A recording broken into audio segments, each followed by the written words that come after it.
let me move away from the market growth rates and just talk a little more specifically about what some of the considerations enterprises will need to take into account as they look at putting a storage infrastructure in place that is going to cost effectively enable them to accommodate growing AI workloads that ultimately will have multiple petabytes, if not tens of petabytes of data that'll need to be retained over time.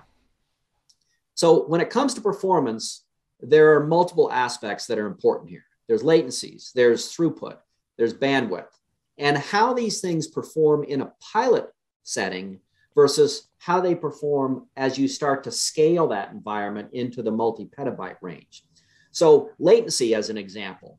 I mentioned the ingest stage a little bit earlier. Well, if you're trying to accommodate live video feeds, as an example, from a number of different target or source points, you need to be able to get that data into the system very rapidly. And as you add additional cameras, you need to be able to scale the performance of that underlying platform so that you can accommodate those live feeds. So that would be an issue where you're looking at not only the latency, but also the throughput associated with that environment.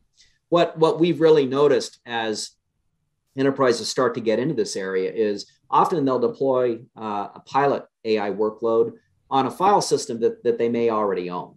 Or maybe they're running that on an all-flash array that they already own. And it works fine in the pilot setting.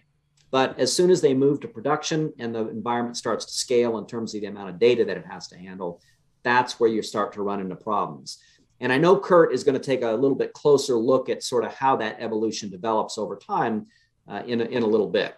So I mentioned access methods a little bit earlier. One of the things you clearly want in your storage infrastructure for AI environments is the ability to support the access methods that the applications you're running are using. And for AI workloads, those tend to be NFS, SMB, and then some sort of a parallel client. And S3 also often plays a role there. That's an object access method. So what you'll look for on the platform is an ability to support multiple access methods simultaneously.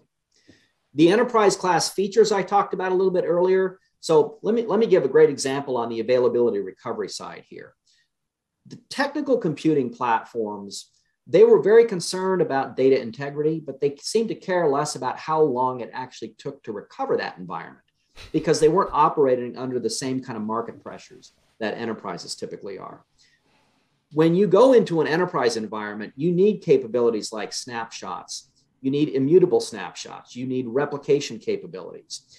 You need to be able to deploy these in a manner that lets you recover granularly, i.e. a particular set of files or maybe even just a single file, as well as address the disaster recovery requirements in the event you've got a site disaster. So there's a whole panoply of high availability features that enterprise class storage operating systems support that you didn't traditionally see a need for in the technical computing space. And some of these others I've listed here, storage efficiency, things like compression, deduplication, not necessarily applicable to all unstructured data types, but applicable to some. And you want to have those capabilities available so that you can leverage them to lower the cost of storing your data sets when they do apply. So that just gives an example there. And one other thing I'll call out in particular is ease of use, because traditionally that was another set of capabilities that the technical computing guys didn't seem to care about as much as the enterprise. Ease of use is much more important there. And we're talking about not only, how easy is it to buy it, to figure out what I need to buy to be able to deploy something, but how easy is it to install it? How easy is it to manage it on an ongoing basis? How easy is it to technology refresh it over time? So that sort of gets to the ease of management.